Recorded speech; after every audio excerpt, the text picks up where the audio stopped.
Welcome. Whether your city has a project that needs funding to get over the finish line or a program that your community is looking to stand up, navigating the process to ask the legislature for funding can be daunting. To help, we have asked lawmakers and legislative staff to join us and to provide us with their advice for how to lobby for money. With that, let's hear from the experts. Representative Elmer, as a legislative champion for a project, what is your role in advocating for local budget priorities? My role in advocating for that is that all of those monetary requests or asks are going to go through my office, for my district. So any city that has a project that they've identified that's going to require money, they're going to fill out the same forms, and then those are going to be presented through my office. I would say, the advice that I could give to city officials that are working on those is to have matched money. If they can show that they have put some money into the request, to the project that they're requesting more money for, that's always a positive. And also to just have it well vetted, be able to explain at all angles why this is a priority project, why the money is needed, how it's going to benefit the city. Well, first of all, it depends on what they want. Everybody has a capital construction ask, it seems like, every session. And some of them, they're partially funded when they come for that ask. Some of them are almost completely funded when they come for that ask. And I always tell everybody, if you've got skin in the game, it makes it easier for me to go pound the pavement in the Capitol and say, I need you to pass this. I need you to fund this. This is really important to my district, because we have skin in the game. And everybody understands that. Not one person that's ever came and asked me for anything to help with has came empty-handed. They've all came with, we've got this far and we need a little bit more help. Can you help us? My role as a legislator in trying to champion or put together local budget priorities is probably a little bit unique because the size of my district, Lindsay. There's a couple different avenues that I've been successful with. One, because of the relationships that I have in the building. The speaker and some of my Democratic colleagues have entertained me or let me come into conversations for rural economic development packages, water packages, which is a good way in order to make sure that my whole district is served, or even rural communities are served. That's been very fruitful for me and very successful. The capital construction or the Christmas tree bill with reconciliation budget bill is a tough one. Is sometimes we'll be asked to prioritize, what are our top one or two areas. I serve 5 counties. And sadly to say, Lindsay, I don't know how many cities I serve, but I guarantee it's over 25. How do I prioritize one or two main requests there? I can't. And so far, I haven't. I'll list individual county priorities, city priorities within that. Or what I'd rather say is community priorities, because it doesn't matter if they're a city or a county. And say, hey, these are my top 3 in this community. And go to work on that. When approached with a project ask, what are the key elements that you're looking for that determine your level of support for that project? They need to have it well vetted, and they need to think from all sides. That was some great advice that I got being a freshman legislator was you may even have a project that you agree wholeheartedly and you want to support it to the end, but go back and think about it from the other side of why maybe someone wouldn't want to, and then start asking those questions back to your city leaders. Make sure you can answer questions from all sides. That's going to just help you be more successful going through the process. What do you consider a project that is ready versus a project that's not ready? Ready means more than just shovel ready.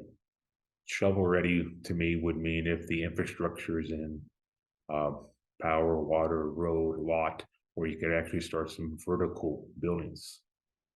I mean, that's good. But does the full or the majority of the community support the project? How will the project benefit the community as a whole? and what is needed in order to start that project, continue that project, or finish that project. So I really don't care if it's shovel ready, as long as I know the majority of the community supports it, what the end goal is, and what the benefit will be.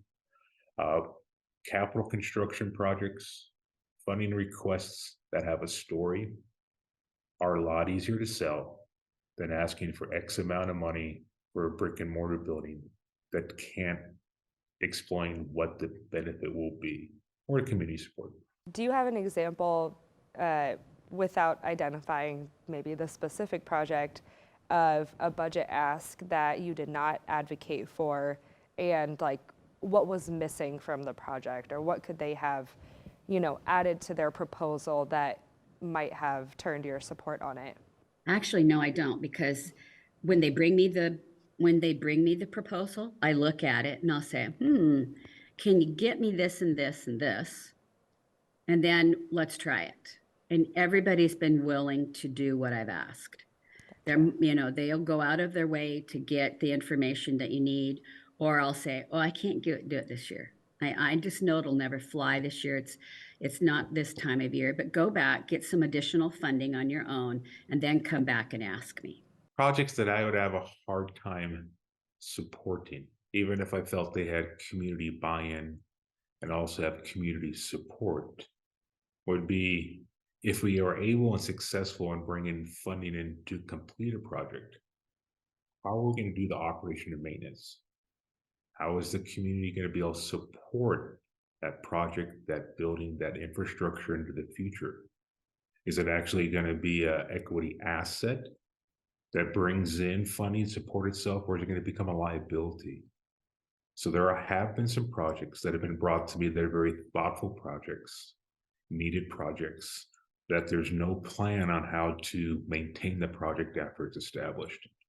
I have a hard time asking for that funding because I don't want to put the community into a unfunded liability going into the future. What other tips and advice do you have for a city who is preparing for a project ask for the greatest chance of success?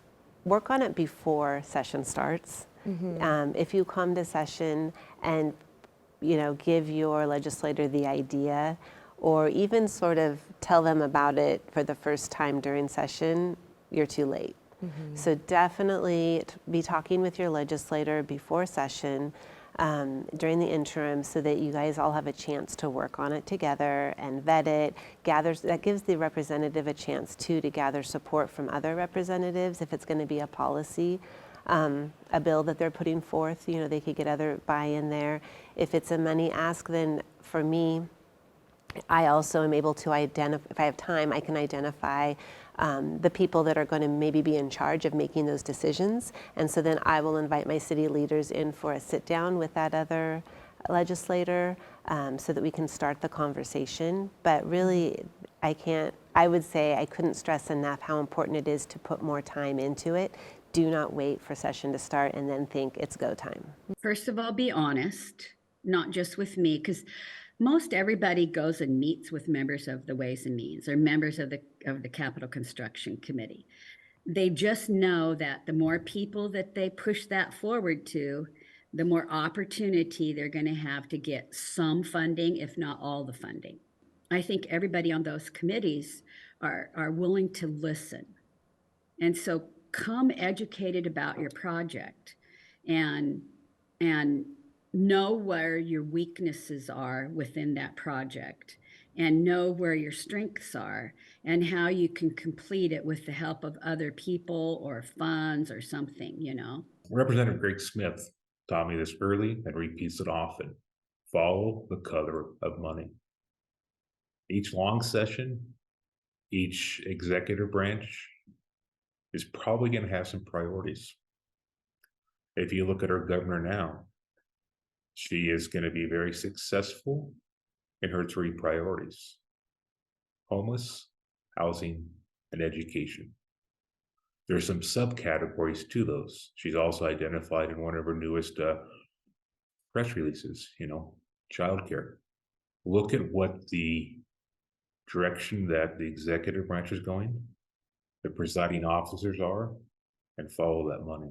2024, 2025, we're going to double down on trying to get infrastructure for housing. There's going to be opportunity for startup childcare, expanding childcare. There's going to be opportunity for summer learning programs. Follow what the direction of the higher than my pay grade is, and you'll probably be a little bit more successful in receiving funding.